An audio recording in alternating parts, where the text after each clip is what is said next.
Wih, bagak ya. Pusing. Is, pusing. Dek. Uang cak ini perlu yang viral emang. Ya.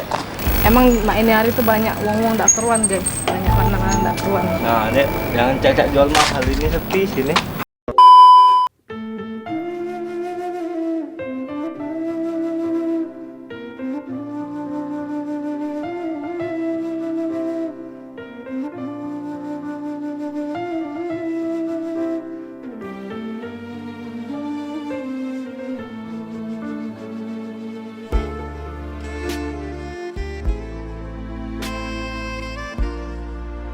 Kami, keluarga besar pengacara channel, dengan ini mengucapkan selamat menunaikan ibadah puasa 1443 Hijriah. Minal aidin wal faizin, mohon maaf lahir dan batin.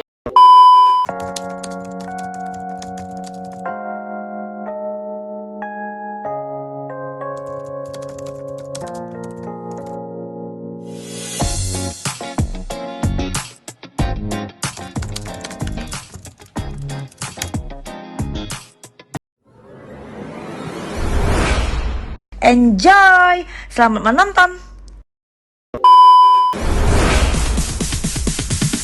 Sorry, it's DJ.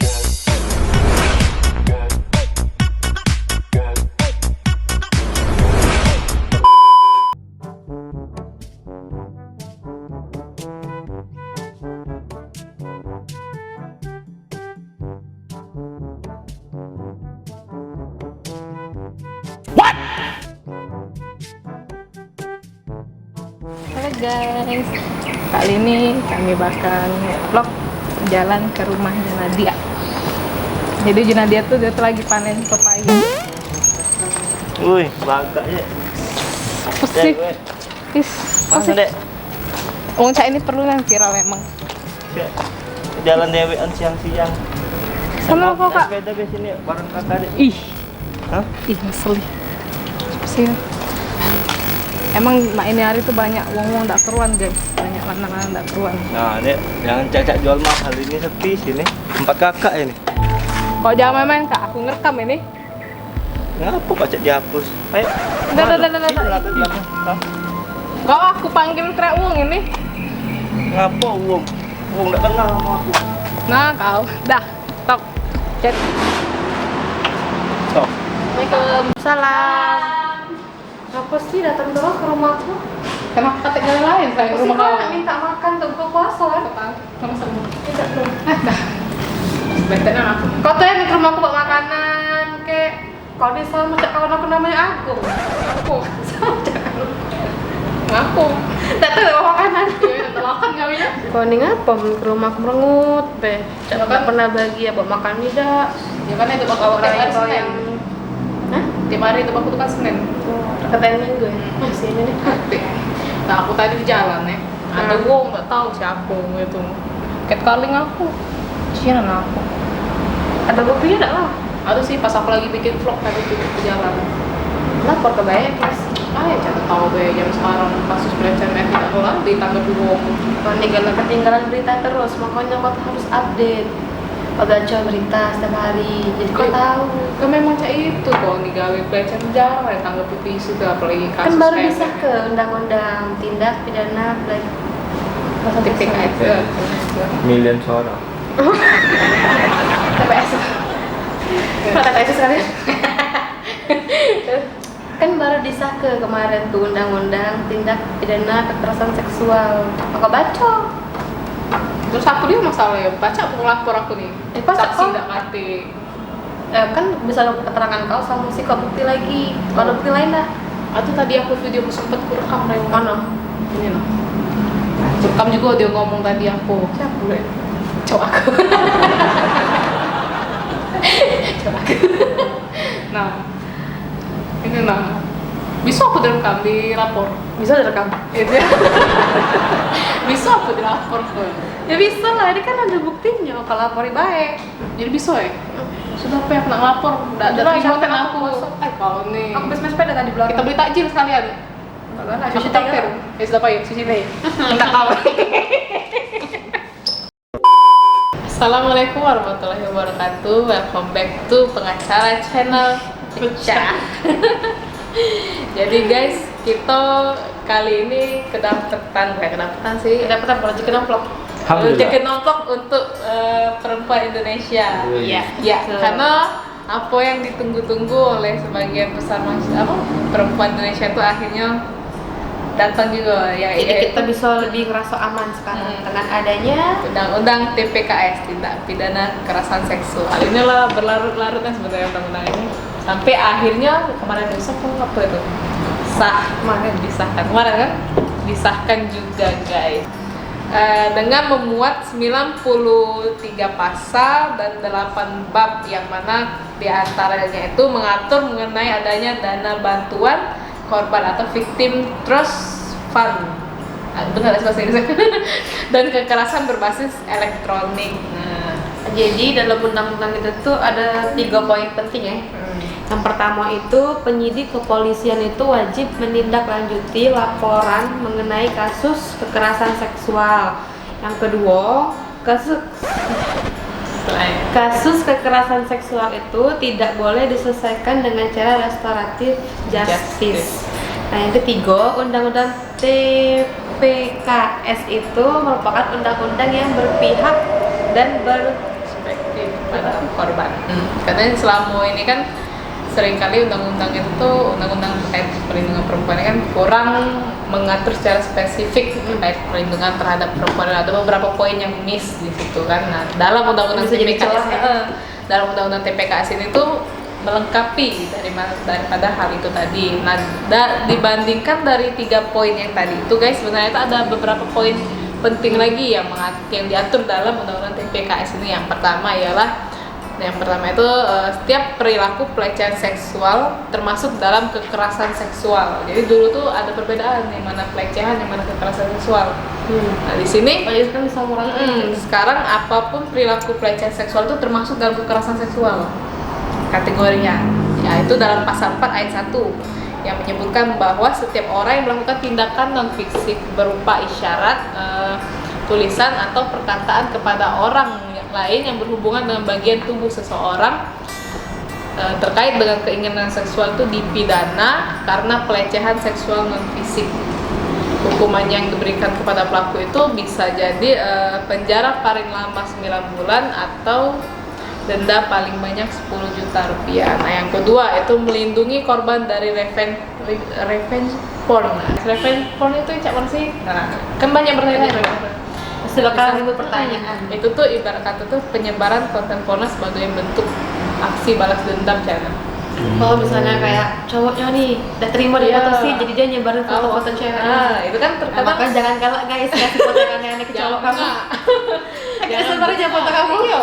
Kan kalau dulu kan banyak sih masalah chat itu agak kurang proses hukumnya agak lambat ya karena aturan yang mengatur tentang itu juga masih ambigu, ibarat kata tuh masih ada celah. Nah di sini sudah dijelaskan guys dalam pasal 4 ayat 1. Ini sudah diatur sekarang. Undang-undang TPKS itu menyebutkan bahwa ada 9 tindak pidana kekerasan seksual berdasarkan undang-undang TPKS yakni yang pertama itu pelecehan seksual non fisik, yang kedua itu pelecehan seksual fisik, yang ketiga pemaksaan kontrasepsi. Nah pemaksaan kontrasepsi juga termasuk pelecehan seksual sekarang ini, dan pemaksaan sterilisasi. Terus selain itu juga ada pemaksaan perkawinan, penyiksaan seksual, eksploitasi seksual, perbudakan seksual, serta kekerasan seksual berbasis elektronik. Yang mana untuk kekerasan seksual berbasis elektronik ini termasuk revenge porn tadi, dan juga penyebaran konten pornografi dengan modus balas dendam terhadap korban yang penjelasan tadi kan. Nah dengan adanya undang-undang TPKS ini kan korban tuh lebih dilindungi oleh hukum, karena dulu kan banyak sih, tidak cuma sikat doang, kenalan kawan juga ada juga yang terbengak cak itu kan. Nah yang ketiga itu mengenai pemaksaan hubungan seksual ini bisa dikenakan pidana dan penjara, dimana dalam pasal 6 yaitu denda dan pidana. Denda dan pidana, koreksi. Dimana pada pasal 6 itu disebutkan bahwa setiap orang yang melakukan perbuatan memaksa orang lain menggunakan alat kontrasepsi atau kekerasan atau ancaman kekerasan bisa dipidana karena pemaksaan sterilisasi dengan pidana penjara paling lama 9 tahun atau denda 200 juta. Misalkan nih kayak suami istri lah ya, suaminya maksa istrinya pakai KB, dari sisi Oh, itu bisa juga. Bisa juga ini kan dari.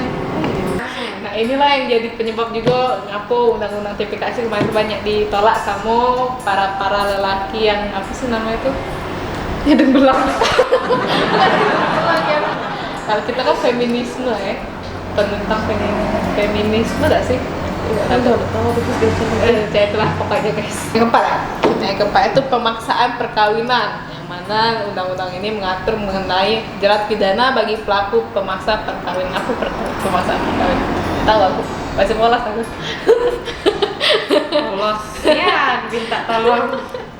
Termasuk di dalamnya itu mengenai pemaksaan perkawinan antara korban dan pelaku kekerasan seksual, kekerasan atau pemerkosaan. Hal itu tertuang dalam pasal 10 Undang-Undang TPKS, pasal 10 ayat 1 yang menjelaskan bahwa setiap orang secara melawan hukum memaksa menempatkan seseorang di bawah kekuasaannya atau orang lain atau menyalahgunakan kekuasaannya untuk melakukan atau membiarkan dilakukannya perkawinan dengannya atau dengan orang lain dipidana karena pemaksaan perkawinan. Pelaku bisa dipidana penjara paling lama 9 tahun dan atau denda paling banyak 200 juta. Kurang sih menjawab.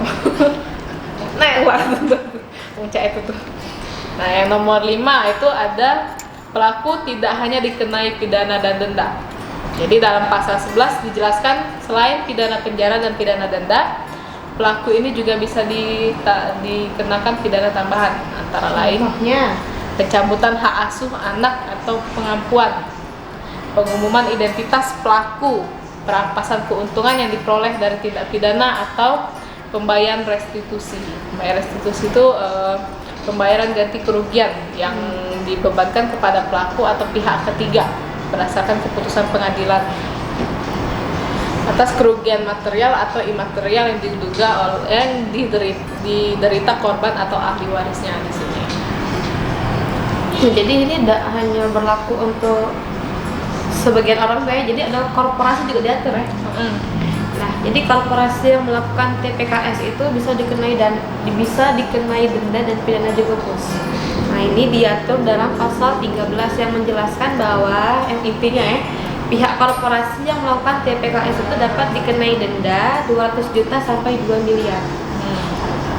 Selain itu, korporasi juga dapat dijatuhi pidana tambahan. Yang pertama itu pembayaran restitusi, yang kedua perampasan keuntungan yang diperoleh dari TPKS itu, dan yang ketiga itu pencabutan izin tertentu dan penutupan seluruh atau sebagian tempat usaha atau kegiatan korporasi. Karena tindak kejahatan pelecehan seksual bukan cuma di luar, terjadi terkadang juga di dalam satu institusi atau juga di dalam perusahaan. Itu tidak sedikit kan berita yang mengenai masalah kasus pelecehan di dalam kantor, perusahaan, kantor. Nah, selain itu juga keterangan saksi atau korban dan satu alat bukti sudah cukup menentukan terdakwa. Nah, itu diatur dalam pasal 20 yang intinya itu menjelaskan bahwa keterangan saksi dan atau korban TPKS dan satu alat bukti yang sah sudah dapat menentukan seseorang itu menjadi terdakwa. Nah, adapun alat bukti yang sah dalam pembuktian TPKS yang pertama itu keterangan saksi, yang kedua keterangan ahli, surat petunjuk, keterangan terdakwa, dan yang terakhir itu alat bukti. Alat bukti berupa. Nah, yang terakhir itu alat bukti lain berupa informasi dan atau dokumen elektronik yang diatur dalam ketentuan peraturan perundang-undangan. Karena dulu kan kalau misalkan kasus pelecehan seksual ini kalau misalkan saksi itu dari duo atau alat buktinya tidak cukup, tidak bisa. Kalau sekarang berdasarkan keterangan saksi atau keterangan korban dengan satu alat bukti saja sudah jadi tindak pelecehan seksual kayak. Nah, terus korban juga berhak mendapatkan restitusi dan layanan pemulihan. Nah, dalam pasal 24 itu menjelaskan bahwa korban TPKS berisik suaranya. berhak mendapatkan restitusi dan layanan pemulihan. Nah, restitusi yang dimaksud itu yang pertama ganti rugi atas kehilangan kekayaan atau penghasilan. Yang kedua, ganti kerugian yang timbul akibat penderitaan yang berkaitan langsung sebagai akibat tindak pidana. Nah, yang ketiga itu penggantian biaya perawatan medis dan atau psikologis.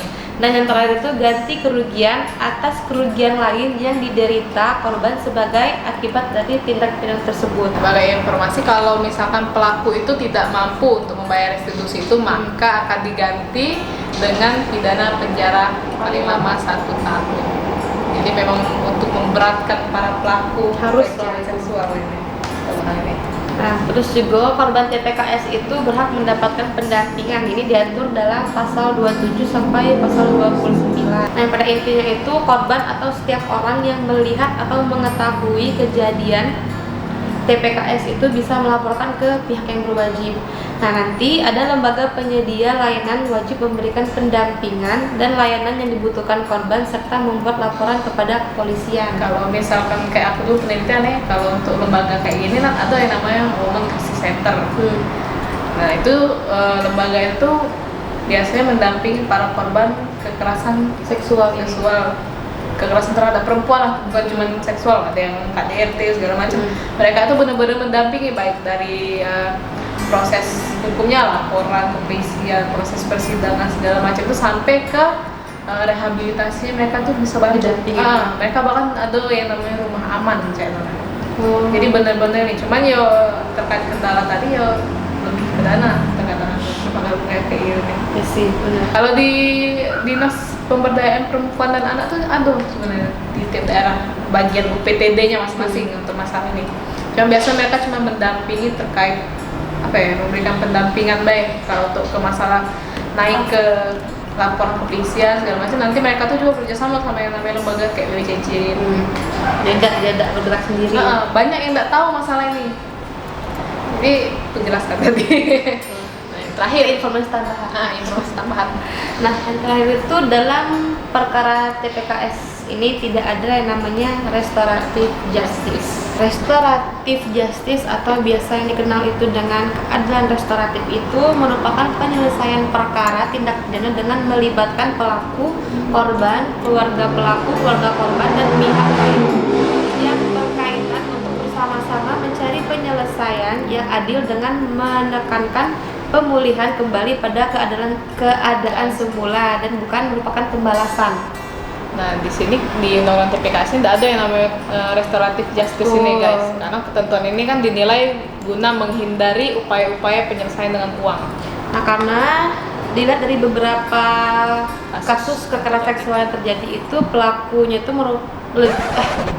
pelakunya itu secara ekonomi lebih mampu dibanding korban. Nah, kasus tersebut pun selesai dengan pemberian sejumlah uang. Nah, jadi dengan adanya undang-undang TPKS ini kan jelas guys, banyak ketentuan-ketentuan yang sebelumnya itu masih abu-abu sudah benar-benar diatur di sini. Jadi tidak ada lagi kata yang namanya celah hukum untuk masalah pelecehan seksual. Jadi ini. kalian jangan takut untuk ngelaporin kalau kalian itu dileceh ke untuk perempuan. Nah, untuk perempuan di Indonesia tuh jangan lagi merasa ragu untuk speak up terkait tindak pidana kekerasan seksual yang dialaminya, karena sudah ada undang-undang yang melindungi kalian gitu. Ada payung hukum yang sudah mengatur banyak ketentuan yang dulunya sulit mungkin untuk ditembus. Sekarang sudah ada. Jadi untuk pelaku kekerasan seksual itu berhati-hatilah. Ya, berhati sendiri kan tadi hukumannya itu berapa tahun penjara, denda berapa, dan jangan banyak tingkah. Nah, itu aja mungkin sebahasan untuk masalah undang-undang TPKS ini guys. Untuk lebih lengkapnya kalian bisa cari undang-undang tindak pidana kekerasan seksual ini dari website JDIH atau dari Google lah, biasanya ada, bisa kalian download sendiri dan baca sendiri tentang aturan dan ketentuannya. Untuk lebih lengkapnya kan ada 93 pasal dengan 8 bab. Nah, Indonesia negara hukum. Wassalamualaikum warahmatullahi wabarakatuh.